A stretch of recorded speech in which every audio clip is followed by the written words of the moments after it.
안녕하세요, 여러분. 자, 오늘 우리가 파헤쳐 볼 주제. 바로 프리미어리그 대망의 38라운드. 브라이튼 대 맨체스터 유나이티드의 양보할 수 없는 맞대결입니다. 진짜 흥미진진한 경기가 될 텐데요. 지금 당장 시작해 볼까요? 자, 본격적으로 들어가기에 앞서서요. 지금 축구계 전체를 휩쓸고 있는 엄청난 뉴스부터 짚고 넘어가야겠죠?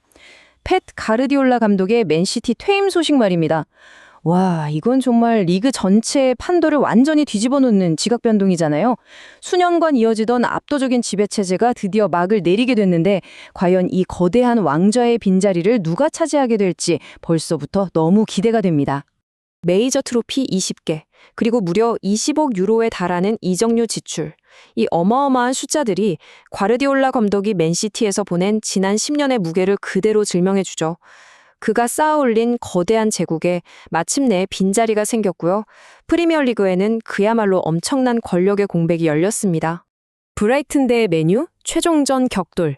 자, 이제 시선을 리그 전체에서 한국 시간으로 5월 25일에 펼쳐질 두 팀의 최종전 맞대결로 확 좁혀보겠습니다. 이번 경기에서 가장 눈여겨볼 부분은요, 바로 두 팀의 뚜렷한 전술적 대비입니다. 최근 맨유와 연장 계약을 맺은 마이클 캐릭 감독, 퍼거슨 경이후로 팀 최고 승률을 기록하면서 맨유를 완벽하게 부활시켰잖아요. 반면에 브라이튼은 볼점유를 바탕으로 한 아주 끈끈하고 체계적인 전술 시스템을 자랑하죠. 캐릭의 유연함이냐, 브라이튼의 톱니버키 같은 조직력이냐, 이 정면 승부가 정말 핵심 포인트입니다. 데이터와 전력 누수, 그리고 선수단과 부상 현황입니다. 아쉽게도 두 팀의 역대 성대 전적이나 골 전환율 같은 구체적인 과거 데이터가 지금 제공되지는 않지만요. 이번 시즌 누적된 지표들만으로도 이 전술적 전투가 어떻게 흘러갈지 충분히 생생하게 그려볼 수 있습니다. 자, 여기서 정말 흥미로운 점은요. 맨유가 시즌 막바지에 보여주고 있는 그 화력입니다. 데이터를 보면 맨유는 승점 68점으로 리그 3위, 득점도 66골로 폭발적이죠. 그에 비해 브라이튼은 승점 53점으로 7위, 득점은 52골에 머물러 있습니다. 전반적인 공격의 날카로움만 놓고 보면 확실히 맨유가 꽤 우위를 점하고 있네요. 하지만 공격력만 보고 판단하시면 절대 안 됩니다. 두 팀의 태클 성공 횟수를 볼까요? 399회 대 398회. 와, 이건 그야말로 백지장 차이거든요. 양팀 모두 중원에서 엄청나게 치열한 싸움을 벌인다는 뜻이죠. 그런데 우리가 진짜 주목해야 할 건 따로 있습니다. 바로 브라이튼의 총 패스 횟수인데요. 17만 6,044회로 맨유를 살짝 앞서고 있습니다. 공을 소유하고 경기를 주도하는 능력만큼은 브라이튼이 최고 수준이라는 걸 보여주는 아주 확실한 증거죠. 그리고 이 지표가 기가 막히게 보여주는 게 있습니다. 맨유의 궁극적인 무기, 바로 브루노 페르난데스죠. 어시스트 숫자가 무려 20개입니다. 20개.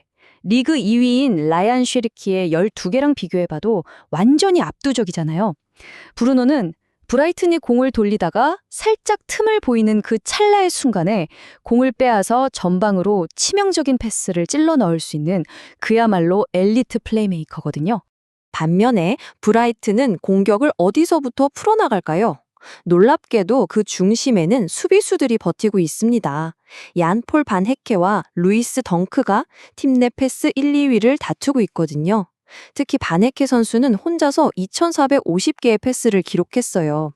최후방에서부터 아주 침착하게 빌드업을 하면서 상대 압박을 부드럽게 벗겨내는 거죠. 브루노의 그 날카로운 창의성과 브라이튼 수비진의 탄탄한 빌드업, 이 창과 방패의 대결, 벌써부터 너무 기대되지 않으신가요? 하지만 이렇게 팽팽한 전술 싸움에 아주 결정적인 변수가 하나 생겼습니다. 바로 핵심 선수들의 결장 소식인데요. 일단 맨유는 수비의 든든한 기둥, 카세미루 선수가 결장합니다. 캐릭 감독이 공식적으로 확인을 해줬고 심지어 인터 마이애미 이적설까지 돌고 있어서 분위기가 좀 어수선하죠. 브라이튼도 타격이 어마어마합니다. 이번 시즌 무려 15골에 8도움을 기록한 에이스 주앙 페드로가 직전 토트넘전에 이어 이번 경기 출전도 불투명하거든요.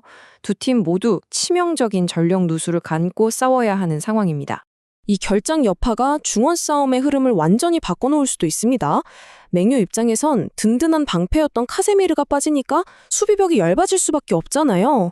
그럼 브라이튼 특유의 정교한 패스 네트워크가 중원을 장악할 가능성이 훌쩍 높아지겠죠.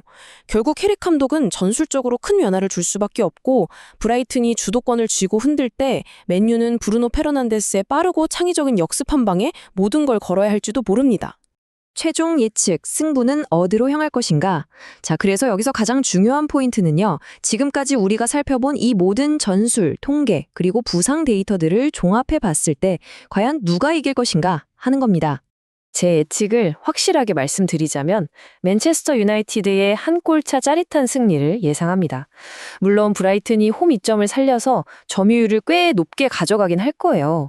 하지만 주앙 페드로가 빠진 공격진은 치명적인 결정력 부족에 시달릴 확률이 굉장히 높거든요. 반면에 맨유는 카세미로의 공백 때문에 중원에서 다수 흔들리더라도 시즌 내내 보여준 압도적인 득점력, 그리고 무엇보다 20도움을 기록 중인 브루노 페르난데스의 그 날카로운 전환 패스 한 방이 결국 승패를 가르는 결정적 요인이 될 거라고 봅니다. 펩 과르디올라가 맨시티를 떠나면서 프리미어리그의 절대 왕좌는 지금 텅 비어 있습니다. 그리고 마이클 캐릭 감독의 지휘 아래 완벽하게 부활한 맨체스터 유나이티드는 이번 5월 25일 최종전 승리를 발판 삼아 그 자리를 차지할 준비를 마친 것 같네요. 과연 이 경기가 맨유의 새로운 지배 시대를 알리는 화려한 신호탄이 될 수 있을까요? 오늘 짚어드린 이 흥미로운 관전 포인트들이 실제 경기장에서는 어떻게 펼쳐질지 여러분도 끝까지 지켜봐 주시길 바랍니다. 오늘 분석은 여기까지입니다.